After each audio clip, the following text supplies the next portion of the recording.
he will burn people alive. And I'm scared, and you should be scared too, Aaron. I mean, I know you made the golden calf, and nothing's happened to you since then. God did not. Well, he did react, but he had a lot of other people killed for it, even though you were the one that fashioned it with your tool. But hey guys, welcome to Joel Reads Bible. I'm Joel, and I'm reading the Bible so you don't have to. And we're here in Leviticus, and we're at chapter 10. That's right, we've made it through the first 10 chapters of Leviticus. Being redundant, I'm being as redundant as the Bible right now, and I apologize for that. But we've made it through the first 10, and it has not been that fun yet. And I'm like, when does it get good? Is Leviticus ever going to get good? This is why people don't read the Bible. This is why they don't go through the whole entire... I haven't really read my Bible. The amount of Christians I talk to, and they're like, well, I haven't really read the whole... I can't remember everything. Yeah, of course. Because like you get these like tons of chapters that are just like boring. That's why everyone's talking about, Genesis and Exodus. There's a little bit of story in there, right? And they're like, still having to get through a lot of promises about descendants and stuff like that. That doesn't apply to anyone else but the Hebrews or whatever. And then, we finally get into some good stuff with Jesus, I guess. And then there's just a bunch of boring doctrine about churches. It's like, of course, there's so much that you just don't care about. And I don't care about it either, but I'm reading it for you. That's what I'm here for. I'm reading Bible so you don't have to. You don't have to. You're welcome, sir and ma'am. But anyway, long story short, we're here in Leviticus 10 and we're going to start reading it, but please subscribe. If you wouldn't be so kind, subscribe, like the video, comment on it.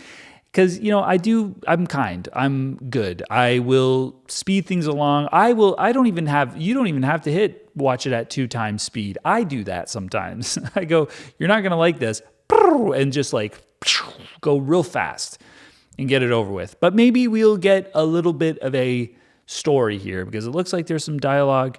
So let's read what it says here in Leviticus chapter 10. Nadab and Abihu, the sons of Aaron, each took his censer and put fire in it. I wonder what a censer is, because it's not like censoring a nude photo or something like that. It's censer. So I don't know what that is, but he took it and put fire in it and laid incense on it and offered strange fire before Yahweh, which he had not commanded them. Oh, Yahweh's like, this is a strange fire. It's not the type of fire that I'm used to. It's not the fire that I asked for. I was asking for a very specific, not strange fire, which was fire made of wood that burned animals and their fat and stuff like that. That's normal. I came up with all sorts of normal fire, but this is strange. It's fire that's incestual. Not incestual, but insensual. Well, what's Yahweh going to do? I mean, they're trying, right? Maybe they didn't read the previous chapters well enough. So, they're trying to do something. They're like, hey, this might smell nice. By the way, there's a lot of blood rotting around here and a lot of just burnt stuff. It doesn't smell that good. There is some incense, a lot of competing. But maybe if we burn this incense on the censer, maybe that'll smell nicer. Do you like this, Yahweh? Just giving you an option. Yahweh's like, that's strange. So fire came out from before Yahweh and devoured them, and they died before Yahweh. Holy F. Like, what? They offered strange fire before Yahweh. I get it if they had used the special perfume that we learned about in Exodus, and they were like dabbing it behind their ears. Okay, consume them with fire. But they're just doing something, still an offering. It's not like they're withholding. They're like, maybe you'll like this. And he's like, think again. Yikes. And if we go to Exodus chapter 33 or 34 or something, and it says, Yahweh is slow to anger and abounding in love. This is quick. No, really fast and really angry. But by the way, it makes for a great chapter, so thank you for that. Then Moses said to Aaron, "This is what Yahweh spoke of, saying, I will show myself holy to those who come near me, and before all the people I will be glorified." And this is holiness. Being very, very petty about what people offer you as a sacrifice. That's holy. Okay? You can't just burn incense at me in strange ways, strange fire ways. He could have, by the way, Yahweh could have said that that's how you do it. Like, it's all completely arbitrary. It's not like, no, it makes sense why they wouldn't do that, right? Because there's something bad intrinsically with this. No, it's just like, that's not what Yahweh said. And we do exactly what Yahweh said.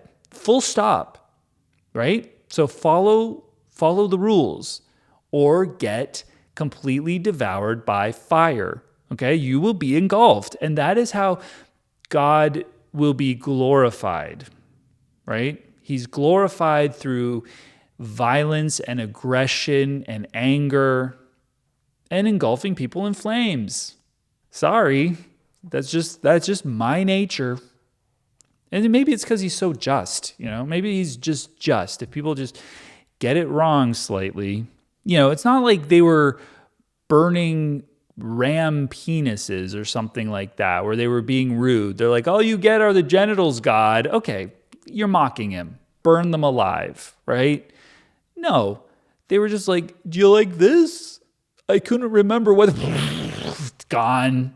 Aaron held his peace.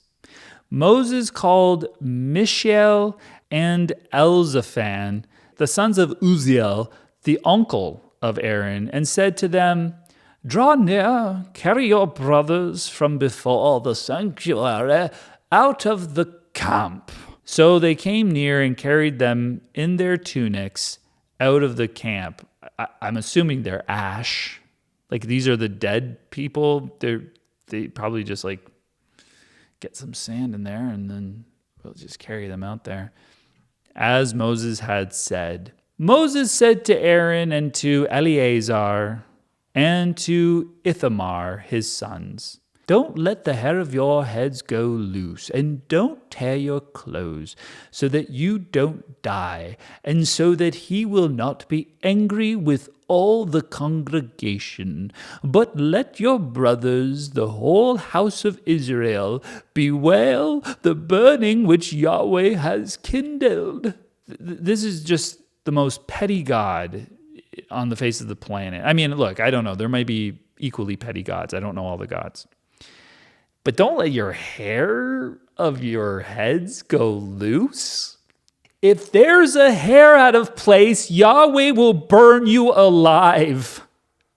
If there's even a hair out of place, he will kill you. He's loving. What is it? What about this isn't love? He's slow to anger, but if you have a hair out of place, don't have a rip in your clothes. You have to be presentable. The whole house of Israel will bewail the burning which Yahweh has kindled. Everyone's got to be afraid of him. So when people say, I've said this before, but when people go, fear God, it doesn't mean fear. Grow up. It doesn't mean fear. It exactly means fear. What are you talking about? That's all this is. It's fear-mongering. You shall not go out from the door of the tent of meeting, lest you die, for the anointing oil of Yahweh is on you. So I guess if they've been anointed, they're not allowed to leave the tent of meeting, or Yahweh will kill them. I don't remember that rule, but I'm sure that is something that was already said. Just another petty way that God gives himself an out to do his favorite thing, which is killing. He loves it. He loves killing. But God has made everything, so doesn't he have the right to kill it? Yeah, I guess. But please, don't call him loving. Don't call him just. Don't call him good. Call him allowed to do these things, sure. Yes, but when he kills people, it's not the end, you see. They go to heaven. Well, why would he kill them then? If it's not a bad thing, if it's not a punishment, why would he kill them? Why did he just burn those other two guys alive? Why did he do that if it wasn't for a punishment? Like, you can't use that as an argument. You can't go, oh, it's fine when he kills because there's the afterlife. They go to heaven maybe. Well, no, it's a punishment. We see that it's a punishment. Don't do this or you'll die. We don't want to die.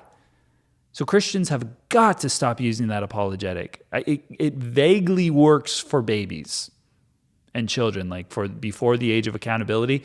Okay, the death is a punishment. Death is bad. We don't want to die, according to the book. They did according to the word of Moses. Then Yahweh said to Aaron, you and your sons are not to drink wine or strong drink whenever you go into the tent of meeting, or you will die. This will be a statute forever throughout your generations. Which generations? All of them. You are to make a distinction between the holy and the common, and between the unclean and the clean. You are to teach the children of Israel all the statutes which Yahweh has spoken to them by Moses. So he's giving the mandate to the priests, it looks like. And the priests are set apart. And we know that. They're special. They're consecrated, right? And they are going to be doing this forever throughout all the generations. The Levite priesthood will last forever. We got that from chapter 40 in Exodus. And it's been reiterated many times. You, if you're a Christian, probably think this isn't true. You don't think the Bible is accurate. You think that God was joking, or he didn't mean this, or maybe they're not the same generations anymore, or forever means forever until not doing that anymore. In some way, you've worked around this. But if you read the words, this is something that's supposed to be happening forever.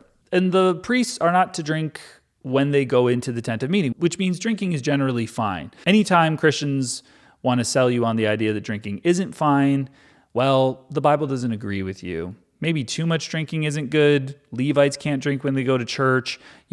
Pastors shouldn't drink before they give a sermon. That's fair. They might start using slurs and things like that.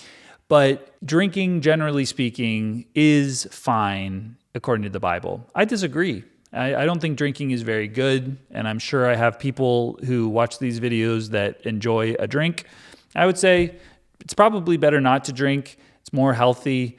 You're going to have a better life. You're going to be happier and healthier if you don't drink, and you won't risk alcoholism, which is a disease that is horrible. You do not want that to happen to you. So I would stay away from it. And so I disagree. I disagree with the Bible almost on every level. I mean, there's sometimes thou shalt not covet. As I say, I don't mind it. But drinking, yeah, I would say just don't drink. Generally speaking, never drink. Moses spoke to Aaron and to Eleazar and to Ithamar, his sons who were left. Take the meal offering that remains of the offerings of Yahweh, made by fire, and eat it without yeast beside the altar, for it is most holy. And you shall eat it in a holy place, because it is your portion and your son's portion of the offering of Yahweh made by fire, for so I am commanded. This feels like a repeat again. The waved breast and the heaved thigh you shall eat in a clean place, you and your sons and your daughters with you, for they are given as your portion and your son's portion out of the sacrifices of the peace offering of the children of Israel. They shall bring the heaved thigh and the waved breast with the offering made by fire of the fat, to wave it for a wave offering before Yahweh. It shall be yours and your sons with you as a portion forever, as Yahweh has commanded. Not that interesting? This chapter started very promising. And then it just did a nosedive.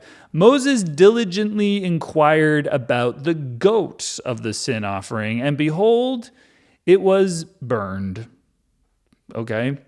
He was angry with Eleazar and with Ithamar, the sons of Aaron, who were left, saying, "Why haven't you eaten the sin offering in the place of the sanctuary, since it is most holy, and he has given it to you to bear the iniquity of the congregation, to make atonement for them before Yahweh?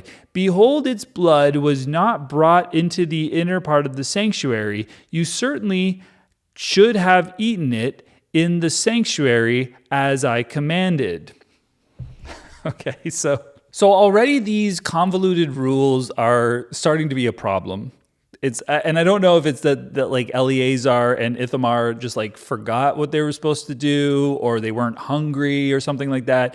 But I'm beginning to realize, which maybe you guys realized ahead of time, that them eating the sacrifice is them taking on the iniquity, and then the atonement happens through them or something like that. Like that's the metaphor, that they are taking it upon themselves, or taking that in themselves and then digesting the iniquity and then pooping it later, far away from the tent of meeting or something. I don't know exactly what that's supposed to imply or what it means, but I think that that's part of it.